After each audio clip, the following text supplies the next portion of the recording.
Naam, popote pale ulipo, karibu tena kwenye Zilizovuma wiki hii. Jina langu ni Onesmo Sangalali na hii ni Global TV. Maandamano yazidi kutikisa nchini Irani, ripoti zikisema zaidi ya watu 2000 wamekamatwa, mamia wakijeruhiwa na zaidi ya watu 100 wakipoteza maisha. Marekani, Israel na Umoja wa Ulaya waungana pamoja kuunga mkono maandamano nchini Irani, huku Trump akitishia kufanya mashambulizi ndani ya nchi hiyo. Na serikali ya Burkina Faso yatangaza kuzuia jaribio la kuuawa kwa rais wa nchi hiyo, Captain Ibrahim Traore. Tatazama zaidi, rais wa Marekani Donald Trump aendelea kushinikiza kuichukua Greenland, huku Umoja wa Ulaya na Denmark ukipinga vikali hatua hiyo. Maandamano yanayopinga utawala wa kidini nchini Irani yameingia wiki ya pili mfululizo, huku maelfu ya waandamanaji wakiendelea kujitokeza mitaani katika miji mikuu ikiwemo Teherani na Mashhad.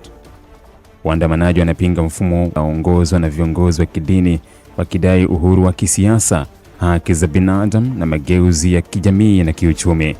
Wanaharakati wanasema hali ya usalama imezidi kuwa mbaya, wakidai kuwa watu wasiopungua 116 wamepoteza maisha na zaidi ya watu 2600 wamekamatwa tangu maandamano hayo kuanza. Hali hii imechochea msimamo mkali wa kimataifa, hususan kutoka Marekani pamoja na Ulaya.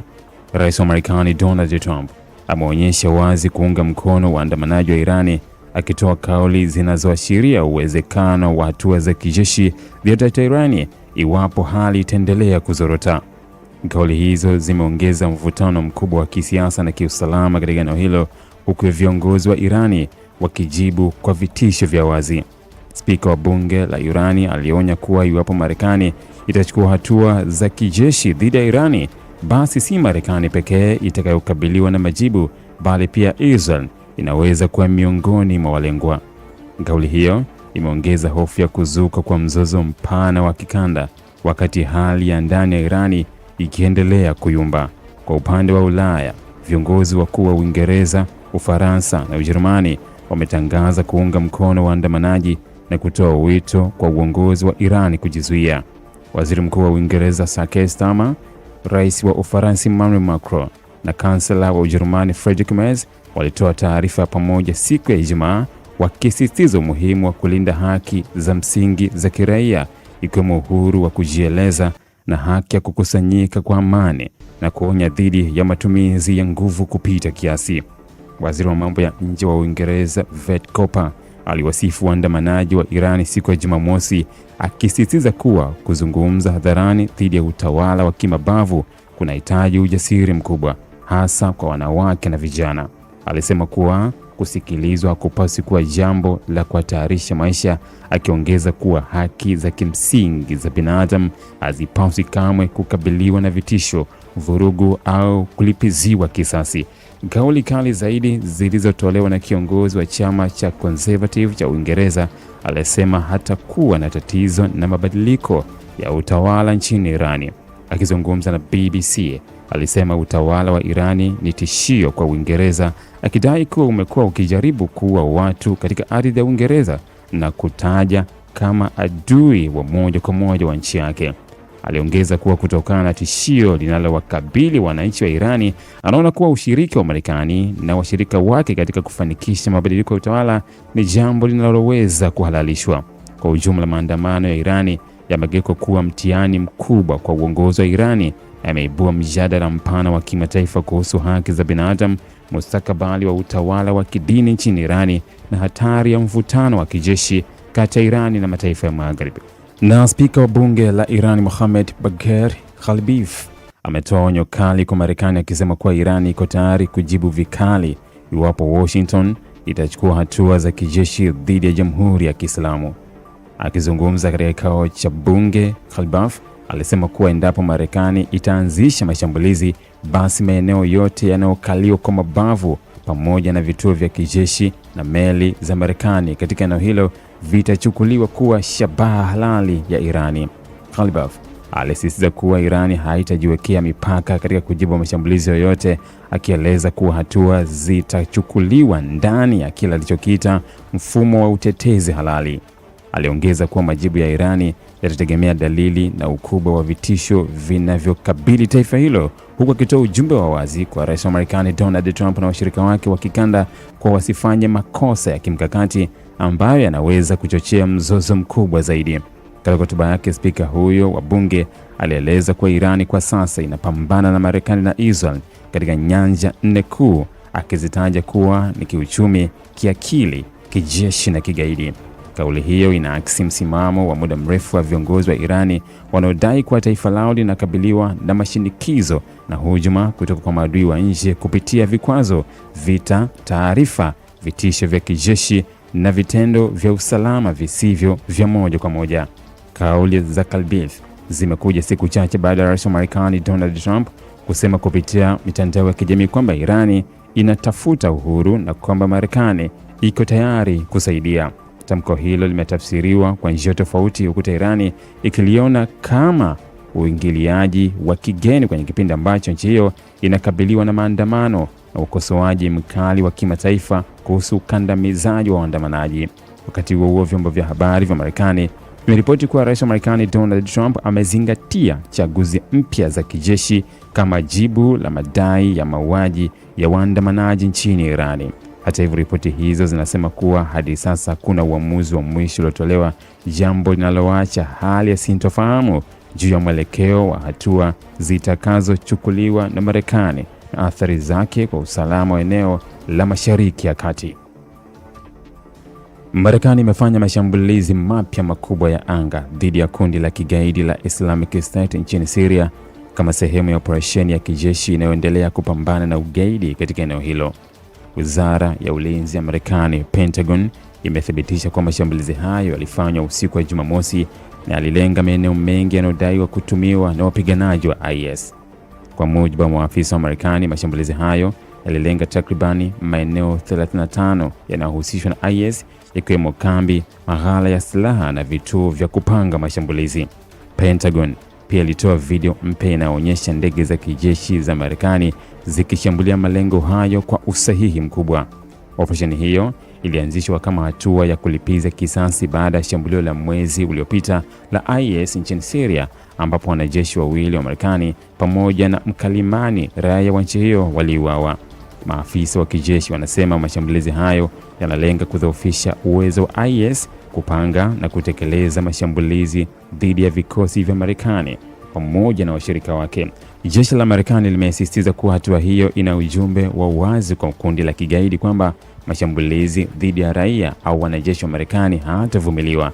Viongozi wa kijeshi wanasema Marekani itaendelea kuchukua hatua kali kulinda raia wake na kudumisha usalama wa kikanda, lakini hadi sasa mamia ya wanajeshi wa Marekani bado wako nchini Syria kama sehemu ya misheni ya muda mrefu ya kupambana na ugaidi.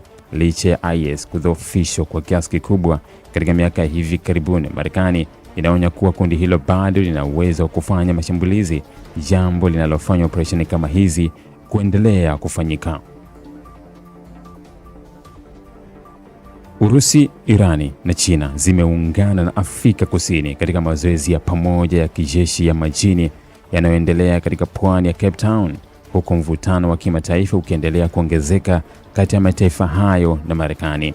Mazoezi hayo ya wiki nzima yalianza rasmi Ijumaa na yanaongozwa na China. Mazoezi hayo yanafanyika siku chache baada ya Marekani kukamata meli ya kusafirisha mafuta yenye bendera ya Urusi katika bahari ya Atlantic kaskazini mwa Ulaya, tukio lililoongeza mvutano wa kidiplomasia na kiusalama kati ya Washington na Moscow. China, Urusi na Afrika Kusini ni wanachama wa muda mrefu wa BRICS, muungano wa kiuchumi wa kimataifa ulioanzishwa mwaka 2009 ambao umejijengea taswira ya kuwa na nguvu mbadala dhidi ya ushawishi wa Marekani katika masuala ya kiuchumi na kisiasa duniani. Irani ilijiunga na BRICS mwaka 2024, hatua iliyochukuliwa kama ishara ya kuimarika kwa ushirikiano kati ya mataifa yanayotafuta kupunguza utegemezi wao kwa mifumo ya Magharibi.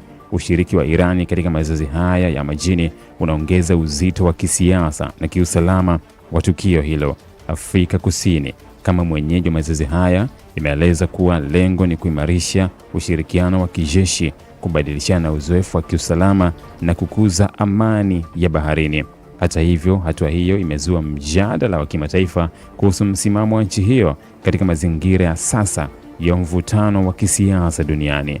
Mazoezi haya pamoja yanachukuliwa na wachambuzi wa masuala ya usalama kama ujumbe wa kisiasa na kijeshi unaoashiria mshikamano kati ya wanachama wa BRICS na washirika wao, wakati dunia ikiendelea kushuhudia mabadiliko ya mizani ya nguvu za kimataifa. Rais wa Marekani Donald Trump amesema kuwa Marekani iko tayari kuchukua Greenland kwa namna yoyote ile endapo maslahi yake ya kiusalama na kimkakati yatakuwa hatarini, kauli iliyozua mjadala mkubwa wa kimataifa. Akizungumza katika mahojiano na waandishi wa habari, Trump alisisitiza kuwa kisiwa hicho chenye umuhimu mkubwa wa kijiografia na rasilimali asilia hakiwezi kuachwa mikononi mwa wapinzani wa Marekani, akiongeza kuwa suala hilo ni la usalama wa taifa na mustakabali wa nguvu za Marekani katika eneo hilo. Kauli hiyo imekosolewa vikali na viongozi wa Denmark, Greenland, wakisisitiza kuwa Greenland si mali ya kuuzwa wala kutwaliwa kwa nguvu, bali ni eneo lenye uhuru chini ya ufalme wa Denmark. Na wachambuzi wa siasa za kimataifa wanasema kauli za Trump zinaweza kuongeza mvutano wa kidiplomasia kati ya Marekani na washirika wake wa Ulaya, huku zikionyesha ushindani unaoongezeka wa kijiografia katika Arctic kati ya mataifa makubwa duniani. Waziri wa usalama wa Venezuela amesema kuwa watu 100 walipoteza maisha katika shambulio la kijeshi la Marekani lililotekelezwa siku ya Jumamosi, Januari 3, mwaka 2026 na kusababisha kuondolewa Marekani kwa Rais Nicolas Maduro. Cabello alitoa kauli hiyo usiku wa Jumatano kupitia kipindi chake cha kila wiki kwenye runinga ya taifa, akibainisha kuwa ndiyo idadi rasmi ya vifo vilivyotokana na shambulio hilo. Kwa mujibu wa Cabello, sehemu kubwa ya waliopoteza maisha walikuwa wanajeshi na walinzi wa kikosi cha ulinzi wa Rais Maduro, ambao alisema waliuawa kwa damu baridi. Hapo awali, serikali ya Venezuela haikuwa imetoa takwimu kamili za waliopoteza maisha, ingawa jeshi lilikuwa tayari limechapisha orodha ya majina 23 ya wanajeshi wake waliopoteza maisha katika operesheni hiyo. Serikali ya Cuba, mshirika wa karibu wa Venezuela, pia ilithibitisha kuwa wanajeshi wake pamoja na maafisa wa ujasusi waliokuwa nchini Venezuela walipoteza maisha wakati wa shambulio hilo. Taarifa hizo zimeongeza uzito wa madai ya Caracas kuwa shambulio hilo lilikuwa la kimataifa na lililenga kuangamiza uongozi na miundombinu ya usalama ya nchi hiyo. Cabello alisema kuwa wakati wa shambulio hilo, mke wa Rais Nicolas Maduro, Celia Flores, ambaye alikamatwa pamoja na mumewe, alipata jeraha la kichwa, huku Maduro mwenyewe akipata jeraha mguuni. Aliongeza kuwa hali zao zilithibitiwa baada ya kukamatwa bila kutoa maelezo zaidi kuhusu walikohamishiwa. Katika kuonyesha maombolezo ya kitaifa, serikali ya Venezuela ilitangaza wiki nzima ya maombolezo kuanzia Jumanne kwa heshima ya wanajeshi waliouawa katika shambulio hilo. Cabello alisifu Venezuela kama taifa jasiri na kusema damu ya waliopoteza maisha haitasahulika, akisisitiza kuwa tukio hilo litabaki kuwa alama muhimu katika historia ya nchi hiyo. Serikali ya Burkina Faso ilitangaza kuwa ilizuia njama ya kumuua kiongozi wa kijeshi wa nchi hiyo, Captain Ibrahim Traore. Kwa mujibu wa waziri wa usalama Mahamadou Sana, mpango huo uliandaliwa na Luteni Kanali Paul Henri Damiba aliyepinduliwa na Traore Septemba mwaka 2022. Sana alisema shirika la kijasusi la taifa iligundua na kuzuia operesheni hiyo katika saa za mwisho kabla ya kutekelezwa. Amadai njama hiyo iliandaliwa kutoka nchi jirani ya Ivory Coast, madai ambayo bado hajathibitishwa na mamlaka za huko. Hakuna kauli yoyote iliyotolewa na Kanali Damiba wala serikali ya Ivory Coast kufuatia tuhuma hizo. Waziri huyo amesema wapangaji walilenga kumuua Traore na baadaye kushambulia taasisi muhimu za serikali pamoja na watu mashuhuri. Kulingana na taarifa za serikali, video zilizovuja zilionyesha washukiwa wakijadili njia za kumuua rais, ikiwemo kumshambulia kwa karibu au kwa vilipuzi nyumbani kwake. Inadaiwa shambulio hilo lilipangwa kutekelezwa siku Jumamosi tarehe 3 Januari. Baada ya hapo, wapangaji walipanga kuwalenga maafisa wengine wakuu wa kijeshi na wa kiraia. Sana amedai Damiba alikusanya wanajeshi na wafuasi wake wa kiraia pamoja na kupata ufadhili wa kigeni wa zaidi ya faranga milioni 70 za CFA kutoka Ivory Coast. Kwa mujibu wa waziri huyo, mpango huo pia ulihusisha shambulio dhidi ya kambi ya ndege zisizo na rubani kabla ya kuingilia kati kwa vikosi vya kigeni. Serikali imesema watu kadhaa wamekamatwa kuhusiana na njama hiyo na uchunguzi bado unaendelea. Haijafahamika ni watu wangapi hasa walioko kizuizini hadi sasa. Captain Ibrahim Traore mwenye umri wa miaka 37 amekabiliwa na majaribio mengi tangu achukue madaraka. Utawala wake pia unakabiliwa na ongezeko la mashambulizi wa jihad ambayo yamesababisha mamilioni ya raia kuyahama makazi yao. Ili kuwa mwanafamilia bora wa Global TV, usisahau kusubscribe, like, kushare na kucomment. Baada ya kusubscribe, bonyeza alama ya kengele ili kupata taarifa kwa kila video inayopanda Global TV Online.